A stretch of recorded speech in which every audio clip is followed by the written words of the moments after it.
It's hard for most of us to imagine any dangers associated with owning gold, but in reality, they do exist.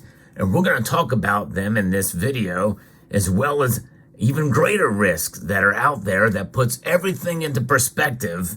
And we'll do that as we explore.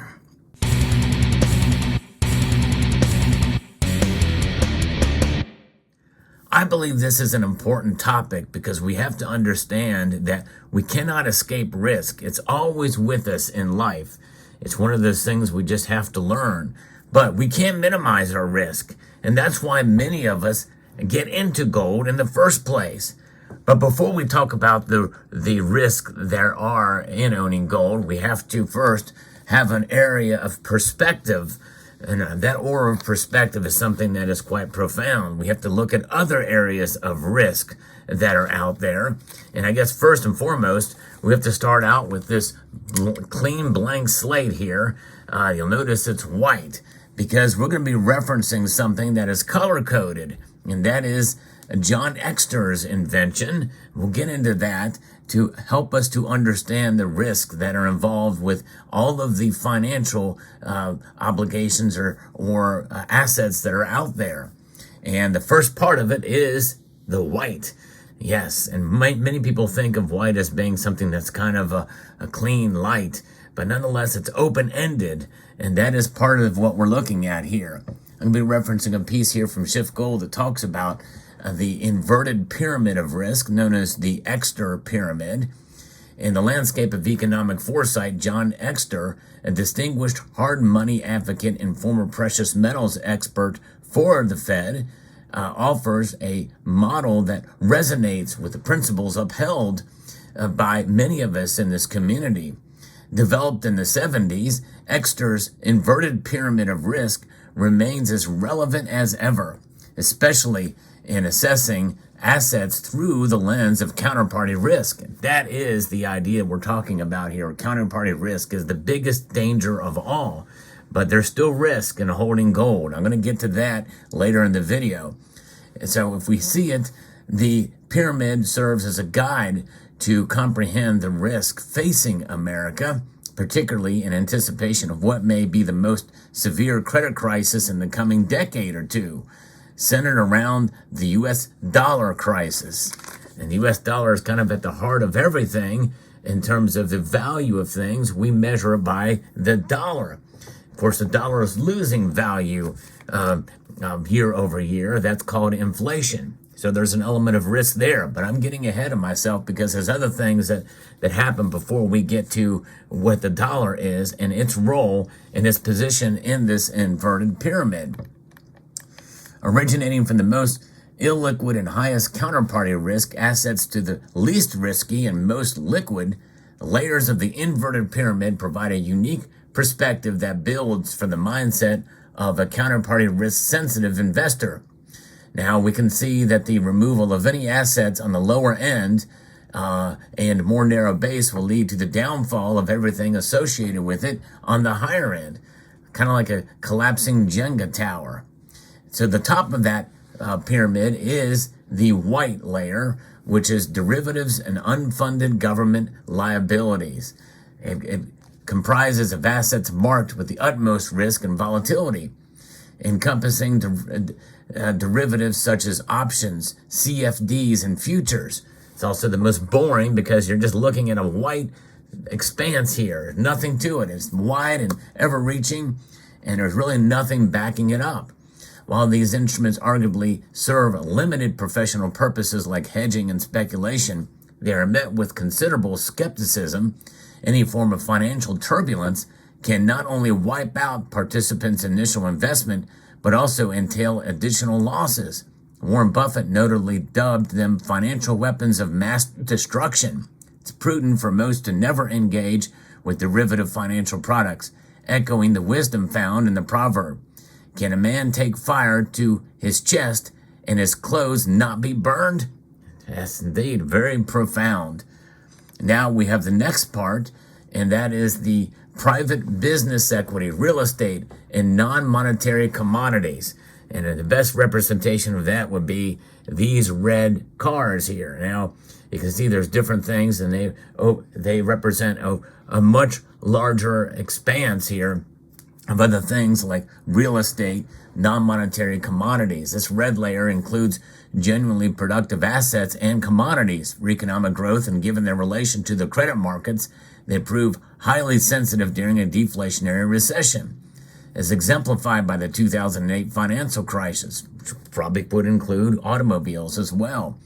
It emphasizes the vulnerability of these asset classes to the credit squeeze associated with what many refer to as the business cycle, a phenomenon that is contended to be more influenced by central planning, specifically the Fed cycle. Despite their inherent productivity, these assets remain susceptible to the capricious nature of centrally planned and interventionist policies, and some of the first to make headlines during a crisis. Well, remember what happened with, especially with automobiles, cars for clunkers. Remember that? And of course, you have different types of cars, from more modest and cheaper to the sporty type. And that all kind of is in part. They are tangible, and they can fluctuate based off of supply chain disruptions in terms of price, where even used cars are selling for their new sticker price. We had that happen recently. It's crazy. And then we move down a level to Federal Reserve notes and Treasury bills. That's the yellow layer, and it's narrower. Sought for stability, this is technically the first layer of what many call risk-free assets found in Federal Reserve notes and treasuries. Even if one accepts this risk-free title, which we don't in this community especially, there's risk with these notes because of inflation especially, and how it's been weaponized, and also how it's been manipulated by the Federal Reserve and the like. It's crazy. So the solvency of the institutions holding these assets becomes a concern. So, you can have cash holdings, but what if my bank ends up like Silicon Valley Bank and other bank closures that we've seen that have occurred? These are valid questions, and they will resurface during the next credit crisis. And some people believe that could be coming this year and into next year. Now we go down to the physical gold. That's right. This is physical gold here.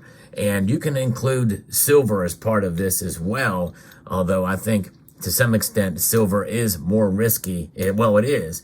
By any measure, silver is more risky than gold right now. It's crazy, and a lot of people don't think that should be the case, but indeed it is the case.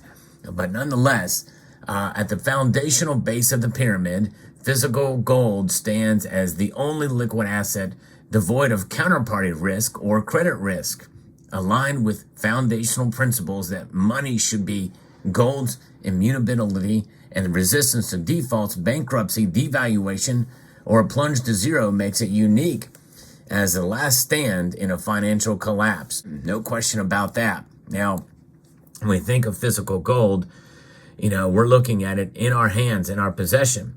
It's not the derivatives of gold, in other words, ETFs, which is just exposure to gold's price. Same thing with silver.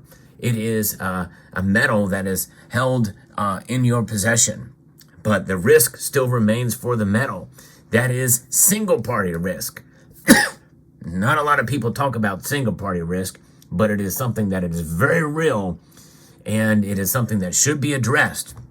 And with gold, you must understand that having it in your possession very well is a risky thing.